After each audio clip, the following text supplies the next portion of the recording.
Welcome back everybody. नाज़रीन, आपको याद होगा कुछ रोज़ पहले हमने अपने प्रोग्राम में खबर शेयर की थी आप लोगों के साथ। खैबर पख्तूनख्वा से ये अफसोसनाक खबर थी कि नामालूम अफराद की फायरिंग के नतीजे में जो जर्नलिस्ट है खलील जिब्रान, उनका कत्ल हुआ था। और कत्ल के जो कुछ आपको अगर उसका बैकग्राउंड शेयर करती चलूँ, लंडी कोतल के इलाके मजरीना में नामालूम अफराद ने ये फायरिंग की थी।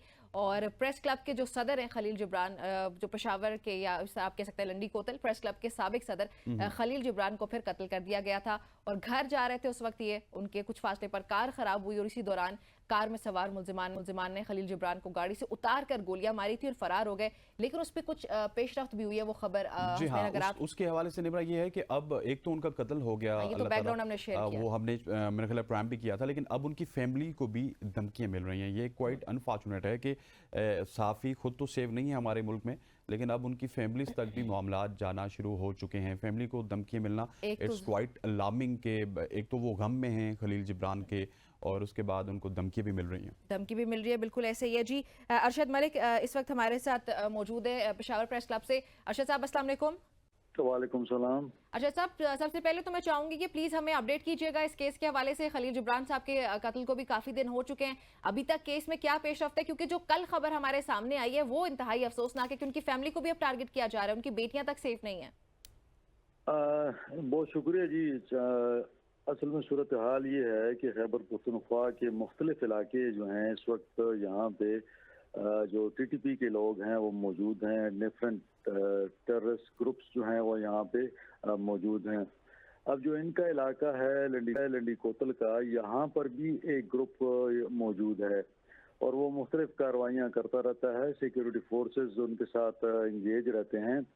और ये चूंकि एक रात के वक्त ये गए वहाँ पे डिनर था और फिर वापस आ रहे थे गाड़ी में, तो इनको रोका गया और फिर इन पर मोटरसाइकिल पर सवार दो लोगों ने इनको बाहर निकाल के फायर करके इनको शहीद कर दिया। अब सूरत हाल ऐसी है कि इनकी फैमिली को भी, जैसे कि आपने बताया, कि कोई थ्रेट्स आ रही हैं, तो ये सूरत हाल एक अमूमी भी यहाँ खैबर पख्तूनख्वा में है। क्योंकि हम यहाँ देख रहे हैं कि शुमाली वजीरिस्तान में भी एक कामरान दावड़ जर्नलिस्ट था, उसको भी शहीद किया गया। ये भी 1-2 महीने हुए हैं इसको। तो इस किस्म की धमकियाँ और ये सिलसिला तो चल रहा है। अब ये है कि हमने इस हवाले से हुकूमत से कहा था कि पहले तो इसकी इंक्वायरी की जाए और इसके जो मुल्जिमान है उसको अरेस्ट किया जाए।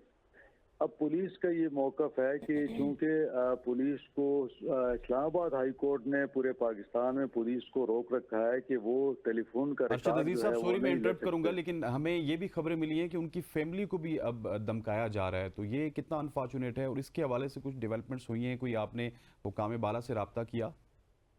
जी बिल्कुल, हमारा राब्ता है और पुलिस हुकाम को बताया गया है कि इनकी फैमिली को तहफ़्फ़ुज़ फराहम किया जाए।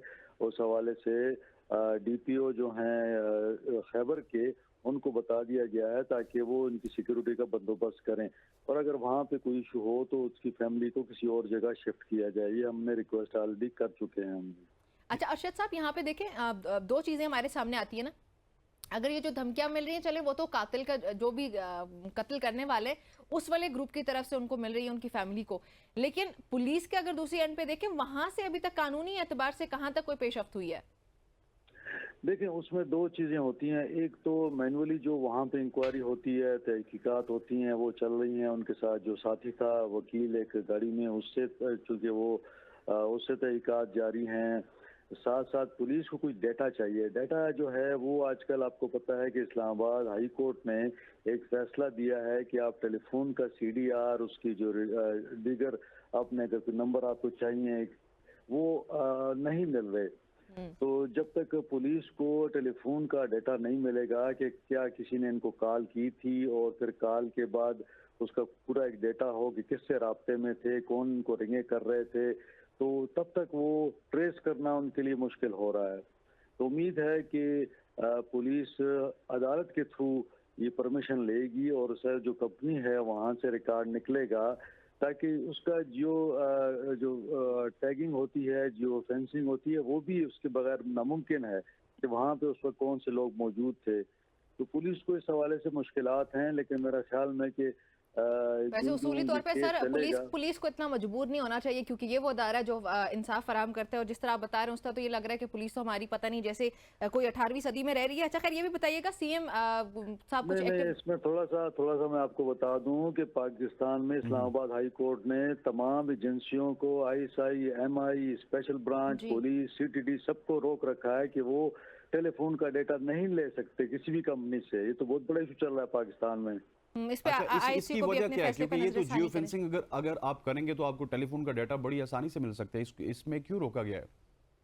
इसीलिए इस्लामाबाद हाई कोर्ट ने रोका है कि वहाँ पे एक केस चल रहा है जिसमें कहा गया है कि लोगों की रिकॉर्डिंग की जाती है इलीगली। जैसे मुख्तलिफ आपने देखा प्राइम मिनिस्टर की वीडियो आ गई, रिकॉर्डिंग आ गई, ऑडियो। इसी तरह जजों की रिकॉर्डिंग आ रही थी, तो हाई कोर्ट ने और सुप्रीम कोर्ट ने रोक दिया है। किसी भी एजेंसी को कोई भी डेटा नहीं ले सकता है इस वक्त। जी, इस वक्त नहीं ले सकते। हमने यही कहा कि IHC को भी अपना इस पे फैसले पर नजरसानी करनी चाहिए, क्योंकि ये केसेस ऐसे जहां पर रिकॉर्डिंग्स की जरूरत है, तो जहां पे जरूरत है यहाँ पे कोई एक्सेप्शन होनी चाहिए। CM साहब का रोल प्लीज जल्दी से बताइएगा। अभी तक वो मुतहर्रिक है, क्योंकि उन्होंने पहले तो कहा था कि इस पे कार्रवाई होनी चाहिए। नहीं, मेरा नहीं ख्याल CM साहब को इतना इंटरेस्ट है। वो उनके अपने प्रोग्राम बहुत बयान देते हैं सर और उसके बाद भूल जाते हैं। इस्लामाबाद में होते हैं अक्सर उनके। अब जलसे 6 को फिर उनका एक जलसा है इस्लामाबाद में, तो वो उसमें मसरूफ होते हैं, सारा दिन अपनी मीटिंग्स करते हैं, फिर इस्लामाबाद में रहते हैं। मेरा ख्याल में कि उनकी उस तरह कोई इसकी सवाल। अर्शद साहब बहुत शुक्रिया, thank you very much for joining us. Arshad Aziz Malik साहब हमारे साथ मौजूद, जो कि प्रेस क्लब के प्रेसिडेंट भी हैं, पेशावर प्रेस क्लब के, और खलील जिब्रान साहब के हवाले से उनसे गुफ्तगू हुई। दुआ है कि खलील जिब्रान साहब को और उनकी फैमिली को जल्द अज जल्द इंसाफ मिले। यहाँ पर वक्त हुआ चाहता है एक शॉर्ट सी कमर्शियल ब्रेक लेते हैं, वापस आते हैं। Stay with